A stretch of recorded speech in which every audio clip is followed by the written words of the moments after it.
Peut-être que tu fais ces erreurs qui, de 1, te font passer pour un illustrateur ou une illustratrice amateur, de 2, font que les clients profitent de toi, et de 3, te maintiennent dans un cercle vicieux où tu vas attirer ce que j'appelle les mauvais clients. Dans cette vidéo, je te donne toutes mes astuces pour avoir la posture la plus professionnelle possible et optimiser tes chances d'avoir des relations parfaitement saines avec tes clients. Bienvenue sur cette chaîne. Si tu es illustrateur ou illustratrice, je te partage plein d'informations pour te simplifier la vie sur l'administratif, la facturation, les sessions de droit, la communication, les projets clients, bref, tout ce qui peut t'intéresser si tu travailles dans l'illustration ou que c'est un projet. Peut-être que tu le sais si tu me connais depuis un petit moment, mais avant d'être illustratrice freelance, j'étais chef de projet dans une agence de communication pendant plusieurs années et donc j'ai eu le temps de voir beaucoup de clients. Quand je me suis mise à mon compte en tant qu'illustratrice, ça m'a permis de garder des bonnes habitudes dans cette relation client que tous les illustrateurs n'ont pas forcément, surtout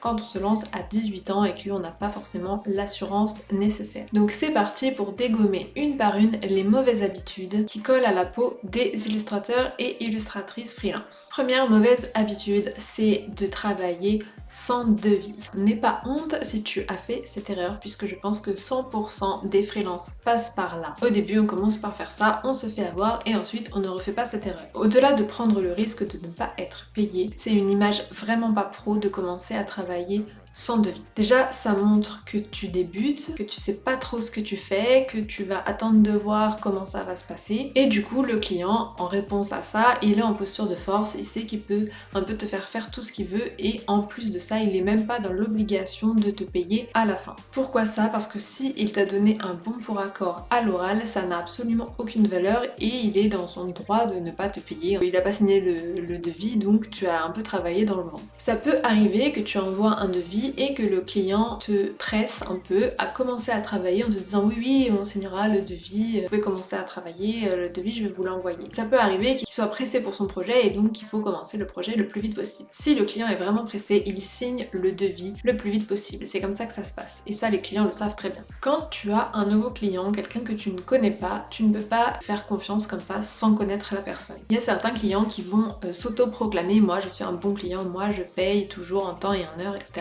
Et en fait, bah super, tant que tu l'as pas vu toi-même, tu peux pas juste faire confiance les yeux fermés si la personne tu la connais depuis 3 jours. Pour une première collaboration, et même sur le temps long, il n'y a pas à travailler sans devis, il n'y a pas à faire confiance comme ça les yeux fermés. On fait signer un devis, on fait un rétro-planning, il faut que les choses soient vraiment bien carrées. Après, avec le temps, éventuellement, tu peux te permettre de faire simplement un bon pour accord par retour de mail. Il faut quand même que ce soit écrit, bon pour accord à l'oral, c'est non, mais certains clients, si tu sais qu'ils payent toujours à réception de facture, tu peux simplement envoyer le devis et certaines entreprises qui travaillent un peu à l'ancienne, qui impriment, qui signent, qui rescannent, qui envoient, des fois c'est long. Donc tu peux leur dire de simplement faire un bon pour accord par retour de mail et parfois ça peut suffire mais uniquement si tu connais vraiment très bien le client. Certains clients vont aussi te demander un premier croquis pour savoir s'ils ont envie de signer ce devis et s'ils ont envie de travailler avec toi. Alors, pourquoi pas? Normalement tu as un portfolio qui montre tes compétences, mais pourquoi pas. Mais dans ce cas-là, il faut quand même que tu factures ce devis en précisant que voilà, si on travaille ensemble, et bien ce premier croquis sera déduit de la facture finale évidemment,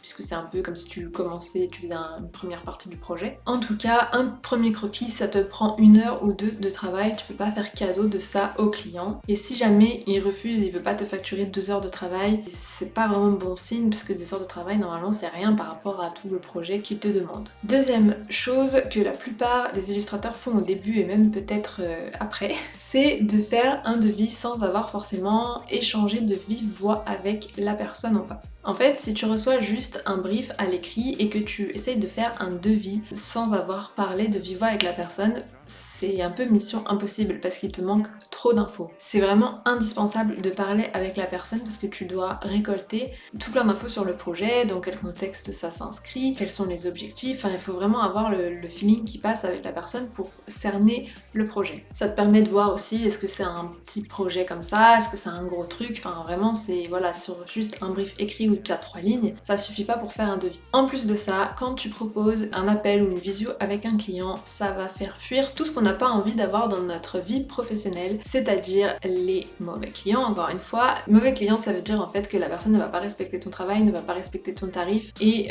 potentiellement ne va pas te payer, enfin bref, toutes ces joyeusetés dont on ne veut absolument pas.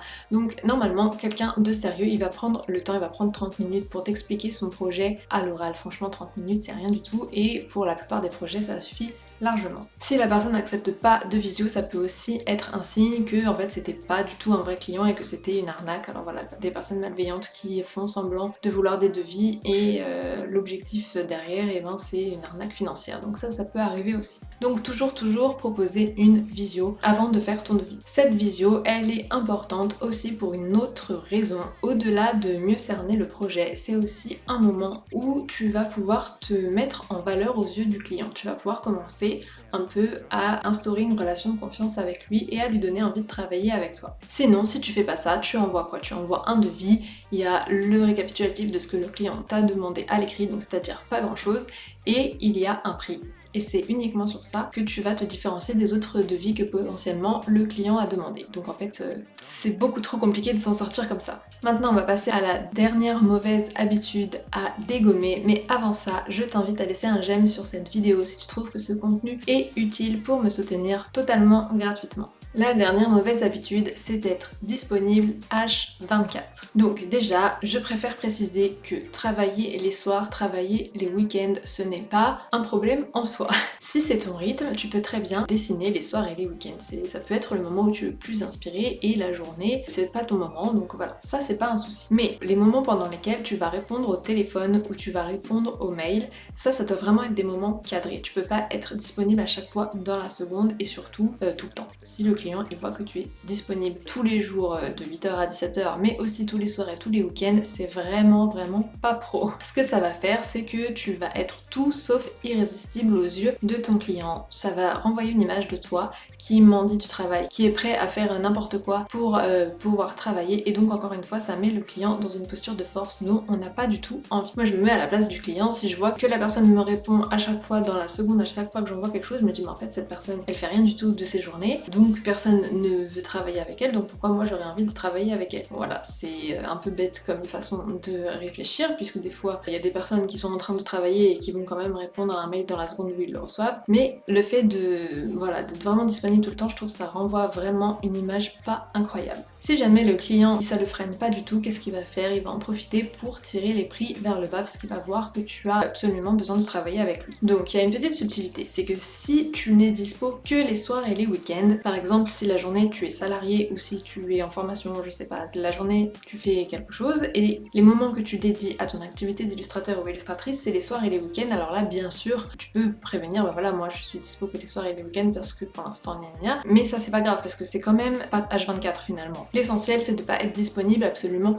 tout le temps. Autre petit conseil, c'est si le client il veut un appel avec toi ou si le client il veut t'expliquer son projet pour que ensuite tu puisses faire le devis, ce qui est important de faire c'est de planifier ce rendez-vous pour avoir le temps de te préparer au rendez-vous. C'est bien mieux pour gérer le rendez-vous plutôt que de réceptionner le brief à un moment donné où toi on t'appelle et t'étais en train de faire autre chose et t'étais absolument pas prêt à faire ça. Tu vas oublier de poser des questions, enfin vraiment, si on t'appelle et qu'on veut un devis, ben tu dis ah bah oui, tu demandes quelques infos quand même histoire de pas dire à la personne rappelez-moi plus tard, mais tu planifies un moment exprès pour réceptionner ce cahier des charges. Si tu veux plus de conseils pour gérer tes missions d'illustration, je t'invite à rejoindre ma newsletter, c'est là que je partage toutes mes pépites et toutes les informations que je ne partage nulle part ailleurs, donc je te mets le lien dans la description. Tu peux aussi regarder la vidéo qui s'affiche et visiter ma chaîne YouTube, il y a plein d'autres vidéos qui pourront peut-être t'intéresser. Quant à moi, je te dis à jeudi prochain.